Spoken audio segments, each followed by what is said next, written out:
Hey everyone, welcome back to session 2। पिछले session में हमने बात की थी कि आपको एक सॉलिड इन्वेस्टमेंट फिलॉसफी क्यों चाहिए। आज हम एक ऐसे वर्ड के बारे में बात करेंगे जिसका नाम सुनते ही डर लगता है, रिस्क। जब भी हम इन्वेस्टिंग की बात करते हैं, रिस्क हमेशा हमारे साथ चलता है। पर क्या रिस्क सच में इतनी बुरी चीज है? आज हम रिस्क को एक नए नजरिए से समझेंगे। Risk equals danger plus opportunity. देखो, ज्यादातर लोग सोचते हैं कि रिस्क एक नेगेटिव चीज है जिससे बचना चाहिए, लेकिन रिस्क की सबसे बेस्ट डेफिनेशन चाइनीज लैंग्वेज से आती है। चाइनीज में क्राइसिस या रिस्क का सिंबल दो अलग सिंबल्स को मिलाकर बनता है। पहला सिंबल है डेंजर यानी खतरा और दूसरा है अपॉर्चुनिटी यानी मौका। तो simply put, risk equals danger plus opportunity. दोनों एक दूसरे से जुड़े हुए हैं। अगर आपको मार्केट में ज्यादा रिटर्न या अपॉर्चुनिटी चाहिए तो आपको थोड़ा ज्यादा डेंजर झेलने के लिए रेडी रहना पड़ेगा। हम मार्केट में शॉप के लिए बंजी जंपिंग नहीं कर रहे हैं कि फालतू में रिस्क ले। हम रिस्क इसलिए लेते हैं ताकि उसके बदले हमें एक बेटर रिटर्न मिल सके। अगर आप बिल्कुल भी रिस्क नहीं लेना चाहते तो आपको सिर्फ रिस्क फ्री रेट जैसे FD या गवर्नमेंट बॉन्ड्स का बेसिक रिटर्न ही मिलेगा। अगर एक्स्ट्रा रिटर्न कमाना है तो एक्स्ट्रा रिस्क लेना ही पड़ेगा। रिस्क को नापे कैसे? 3 तरीके।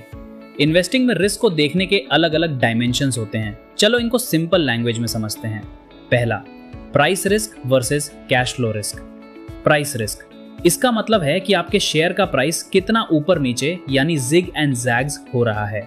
इसे नापने के लिए हम स्टैंडर्ड डेविएशन नाम का कॉन्सेप्ट यूज करते हैं। पर याद रहे, हम शेयर के प्राइस को रुपयों में नहीं देखते बल्कि परसेंटेज चेंज को देखते हैं, ताकि हम एक 1000 रुपए वाले स्टॉक को एक 10 रुपए वाले स्टॉक या किसी बॉन्ड से इजीली कंपेयर कर सकें। कैश फ्लो रिस्क, दूसरी तरफ अगर आप एक वैल्यू इन्वेस्टर हो जो कंपनी के रियल बिजनेस पर फोकस करता है तो आपको शेयर प्राइस के ऊपर नीचे होने से उतना फर्क नहीं पड़ेगा। आप ये देखोगे कि कंपनी की अर्निंग्स या डिविडेंड्स कितने ऊपर नीचे हो रहे हैं। इसे कैश फ्लो रिस्क कहते हैं। दूसरा, total risk versus downside risk. Total risk ये देखता है कि प्राइस दोनों तरफ ऊपर और नीचे कितना मूव कर रहा है।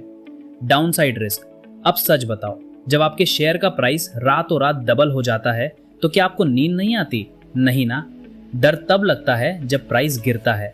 इसीलिए लोग डाउनसाइड रिस्क यानी जब प्राइस सिर्फ नीचे गिरता है उस पर ज्यादा फोकस करते हैं। वैसे नॉर्मली जिस स्टॉक में ऊपर जाने का पोटेंशियल या अपसाइड ज्यादा होता है उसमें नीचे गिरने का रिस्क यानी डाउनसाइड भी उतना ही ज्यादा होता है। तीसरा, stand alone risk versus portfolio risk. सबसे इंपॉर्टेंट, क्या आप किसी एक स्टॉक का रिस्क अकेले देख रहे हो यानी स्टैंड अलोन, या फिर ये देख रहे हो कि वो स्टॉक आपके पूरे पोर्टफोलियो में आकर कितना रिस्क बढ़ा रहा है। 1950 के दशक में हैरी मार्कोविट्स नाम के एक इंसान ने ये क्लियर किया था कि हमें रिस्क को अपने पूरे पोर्टफोलियो के लेवल पर देखना चाहिए। पोर्टफोलियो मैजिक, डाइवर्सिफिकेशन कैसे काम करता है? अगर आप अपना सारा पैसा सिर्फ एक स्टॉक में लगा दोगे तो जिस दिन उस कंपनी का दिन खराब होगा आपका पूरा पैसा डूब जाएगा। लेकिन क्या होगा अगर आप 50 अलग अलग स्टॉक्स खरीद लो? यहाँ काम आता है लॉ ऑफ लार्ज नंबर्स। अगर आपके पास 50 स्टॉक्स हैं तो शायद 3 स्टॉक्स में कुछ बहुत अच्छा हो, 3 में कुछ बहुत बुरा हो और बाकी 44 नॉर्मल रहे। बुरे और अच्छे दिन आपस में एवरेज आउट हो जाते हैं। इसे कहते हैं डाइवर्सिफिकेशन का मैजिक। पर एक कैच है, ये मैजिक तभी बेस्ट काम करेगा जब आपके सारे स्टॉक्स एक दूसरे की कॉपी ना करें। अगर एक स्टॉक गिर रहा है तो दूसरा बढ़ना चाहिए या स्टेबल रहना चाहिए, जिसे लो कोरिलेशन कहते हैं। अगर आपके स्टॉक्स एक जैसा बिहेव नहीं करते तो आपका ओवरऑल रिस्क बहुत कम हो जाता है। तो बॉटम लाइन क्या है? एज एन इन्वेस्टर ये मानना बेवकूफी है कि रिस्क एग्जिस्ट नहीं करता। हर इन्वेस्टर का स्टाइल अलग होता है। अगर आप ट्रेडर हो तो आप प्राइस रिस्क देखोगे। अगर आप वैल्यू इन्वेस्टर हो तो आप कंपनी के कैश फ्लोज का रिस्क देखोगे। अपने स्टाइल का रिस्क चुनो और फिर खुद से पूछो, जो रिस्क मैं ले रहा हूं क्या मुझे उसके हिसाब से रिटर्न्स मिल रहे हैं?